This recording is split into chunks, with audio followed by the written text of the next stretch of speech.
Hello विद्यार्थी मित्रों, आज આપણે વાણિજ્ય વ્યવસ્થા અને સંચાલનમાં પાઠ 6 ધંધાકીય વ્યવસ્થાના સ્વરૂપો 2 માં ચર્ચા કરીશું। સૌ પ્રથમ આપણે પ્રસ્તાવના જોઈએ।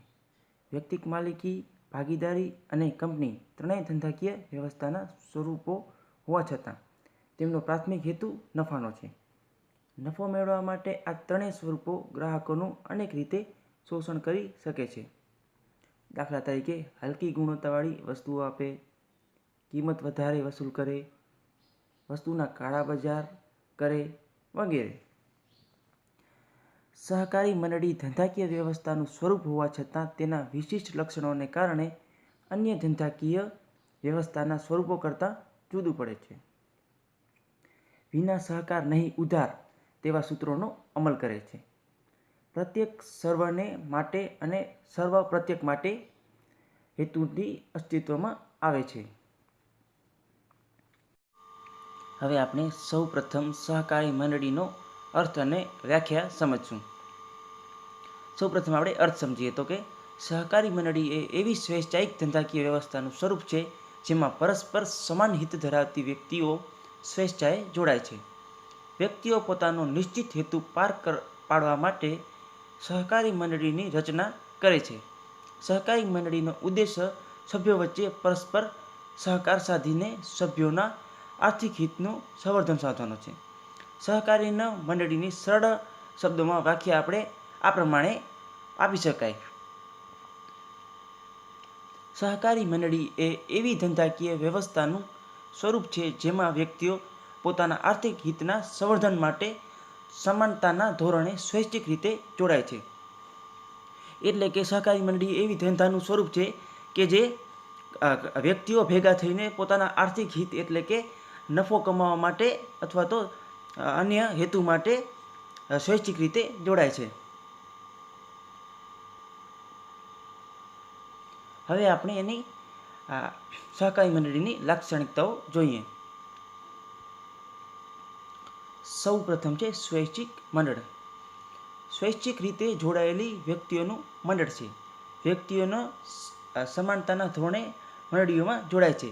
એટલે કે આ મંડળીમાં જોડાવવું હોય તો સ્વેચ્છાએ હોય છે, કોઈને પણ ફરજિયાત કરવામાં આવતું નથી અને તેમને બધાને સમાન રીતે વહેંચણી કરવામાં આવે છે, એટલે સમાન જવાબદારી હોય છે।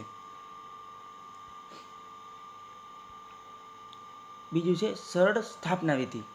કંપની કરતાં સહકારી મંડળીની સ્થાપના વિધિ સરળ છે।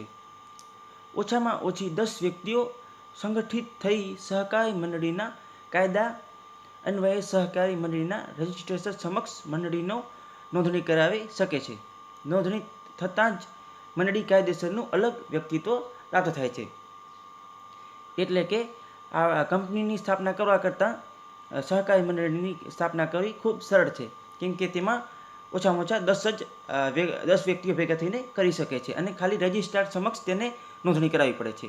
આ રીતે સરળ રીતે સહકારી મંડળીની સ્થાપના કરી શકાય છે। આગળ છે ત્રીજું સભ્યોની સમાનતા। સહકારી મંડળીમાં સભ્યોને સમાન હક અને સમાન તક મળે છે। મૂડી રોકાણ કે અન્ય કોઈ કારણસર સભ્યો વચ્ચે ભેદભાવ રાખવામાં આવતો નથી। એટલે કે જે આમાં સહકારી મંડળીમાં જેટલા સભ્યો જોડાય છે તેમને બધાને સમાન હક છે। જેઓ તેમાં મૂડી રોકાણ કરે છે એટલે કે જે રૂપિયા આપે છે તે પણ બધા સમાન આપે છે અને એના વચ્ચે કોઈ પણ ભેદભાવ રાખવામાં આવતો નથી, બધાને સમાન રીતે ગણવામાં આવે છે। આગળ છે ચોથું અલગ વ્યક્તિત્વ। સહકારી મંડળીની નોંધણી થતાં તેને તેના સભ્યોની અલગ કાયદેસરનું વ્યક્તિત્વ પ્રાપ્ત થાય છે। સભ્યપદની પ્રાપ્તિ કે સભ્યપદના અંતથી તેના અસ્તિત્વ પર કોઈ અસર થતો નથી। એટલે કે આપણે નામમાં જોયું કે કંપનીને પણ પોતાનું અલગ વ્યક્તિત્વ હોય છે, તેવી જ રીતે આપણે આ સહકારી મંડળીને પણ અલગ વ્યક્તિત્વ છે। કોઈ પણ સભ્ય નીકળી જાય કે એમાં નવો એડ થાય તો તેના સહકારી મંડળીના વ્યક્તિત્વ પર કોઈ અસર થતી નથી। આગળ છે પાંચમું લોકશાહી વહીવટ। સભ્યોએ ચૂંટેલા પ્રતિનિધિઓ મંડળીનું સંચાલન કરે છે। એટલે કે જેમાં સભ્યોએ જે ચૂંટેલા છે પ્રતિનિધિઓ તેઓ તેનું સંચાલન કરે છે। બધા સભ્યો તે બધા સભ્યો નથી કરતા, પરંતુ તેના પ્રતિનિધિઓ સંચાલન કરે છે. કંપનીમાં શેર દીઠ મતાધિકાર હોય છે, એટલે કે જેટલા શેર જેની પાસે હોય તે પ્રમાણે તેનો મતાધિકાર હોય છે. પરંતુ સહકારી મંડળીમાં સભ્ય દીઠ મતાધિકાર હોય છે, એટલે કે કંપનીમાં જો જેટલા શેર હોય તેટલા તેમાં મત કરી શકે છે. પરંતુ આમાં કેવું છે કે કોઈને પણ એક શેર હોય કે કોઈ પાસે 10 શેર હોય તો બધાને સમાન મતાધિકાર આપવાનો હક છે, જ્યારે કંપનીમાં આવું હોતું નથી. સહકારી મંડળીમાં મૂડીને નહીં પરંતુ માનવીને મહત્ત્વ આપવામાં આવે છે. વહીવટી સમિતિ માટે ચૂંટણીમાં કોઈ પણ સભ્ય ઉમેદવારી કરી શકે છે, વહીવટમાં ભાગ લઈ શકે છે. કંપની સ્વરૂપ કરતાં મંડળીમાં સાચે જ લોકશાહી રીતે વહીવટ થાય છે. આથી સહકારી મંડળીને લોકશાહીની તાલીમ શાળા કહેવામાં આવે છે. એટલે કે જો કંપની હોય તો તેમાં જેને ઘણા શેર હોય ને તેને જ ઘણા મત અધિકાર આપવાનો હક છે. પરંતુ અહીંયા આવું સહકારી મંડળીમાં આવું નથી. જેના પાસે થોડા મત હોય તો પણ તે મત કરી શકે, અને ઘણા મત હોય તો પણ તે તેટલો જ મત આપી શકે.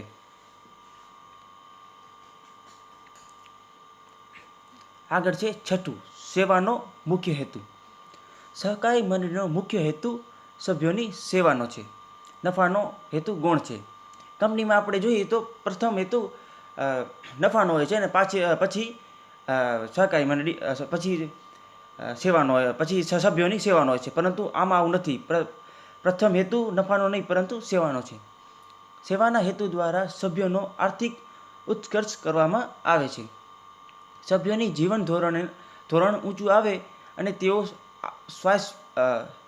સ્વાશ્રયી બને તે માટેના પ્રયત્નો સહકારી મંડળી કરે છે. દાખલા તરીકે ગ્રાહકોની સહકારી મંડળીને ઉદ્દેશ સભ્યોને યોગ્ય ગુણવત્તાવાળી વસ્તુઓ વ્યાજબી કિંમતે પૂરી પાડવી.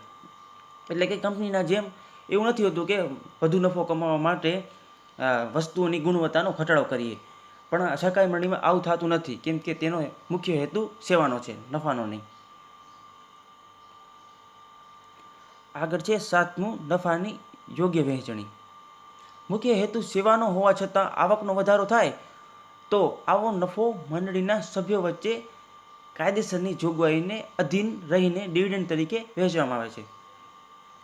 એટલે કે આનો મુખ્ય હેતુ સેવાનો છે, પરંતુ જો નફો આવક વધારે થાય તો તે નફાને મંડળીના સભ્યો વચ્ચે ડિવિડન્ડ તરીકે વહેંચી આપવામાં આવે છે, અને બાકી વધતો નફો સભ્યો કે સમાજના કલ્યાણ માટે વપરાય છે. એટલે કે બાકીનો જો પણ એનાથી પણ વધારે વધે તો સમાજના કલ્યાણ માટે અથવા તો સભ્યોને વધુ નફો આપીને તેની વહેંચણી કરવામાં આવે છે. આગળ છે શેરની ઓછી કિંમત. સહકારી મંડળીના શેરની કિંમત ઓછી હોવાને કારણે ઓછી આવક ધરાવતી વ્યક્તિઓ પણ શેર ખરીદીને મંડળીનો સભ્ય થઈ શકે છે. એટલે કે કંપનીના જેમ નહીં કે તેની કંપનીના શેરોની કિંમત બહુ ઊંચી હોય છે, જ્યારે સહકારી મંડળીના શેરની કિંમત ખૂબ તેનાથી ઓછી હોય છે. તો તેના માટે આમાં સભ્યપદ મેળવવું સરળ છે. કેટલીક વખત શેરની રકમ એક સામટી ભરવાને બદલે હપ્તાથી ભરવાની સગવડ પણ સભ્યોને આપવામાં આવે છે. એટલે કે શેર જ્યારે ખરીદીએ તો હપ્તાથી ભરી શકે રકમ, તેવી પણ વ્યવસ્થા કરવામાં આવે છે. આગળ છે નવમું, સભ્ય દીઠ મતાધિકાર. મંડળીના સભ્ય ગમે તેટલી સંખ્યાના શેર ધારણ કરતો હોવા છતાં એક જ મત આપી શકે છે. સભ્ય દીઠ એક મતના સિદ્ધાંત મુજબ પ્રતિનિધિઓ ચૂંટાય છે. સભ્યોમાં સમાનતા અને ભાઈચારો વધે અને તેમાં જ્ઞાનની વૃદ્ધિ થાય તે માટે મંડળી પરિષદ તાલીમ વર્ગનું આયોજન કરે છે. એટલે કે મતાધિકાર જ્યારે કરવાનો હોય તો તેમાં તેનું પણ આયોજન કરે છે. આગળ છે 10મું, રાજકારણ અને ધર્મથી અલિપ્ત સંસ્થા છે. સહકારી મંડળીમાં ધર્મ, જ્ઞાતિ, જાતિના ભેદભાવ વગેરે દરેક માટે અલિપ્ત સભ્યપદ ખુલ્લું હોય છે. એટલે કે આમાં કોઈ પણ રાજકારણ કે ધર્મનો કોઈ પણ હસ્તક્ષેપ હોતો નથી. ધર્મ કે રાજકીય સિદ્ધાંતો પ્રમાણે મંડળી હોઈ શકે નહીં. તેમાં કોઈ પણ ધર્મ કે કોઈ પણ રાજકારણનો દબાવ કે કોઈ પણ રીતે હાથ હોઈ શકે નહીં. આથી સહકારી મંડળી રાજકારણ અને ધર્મથી અલિપ્ત હોય છે.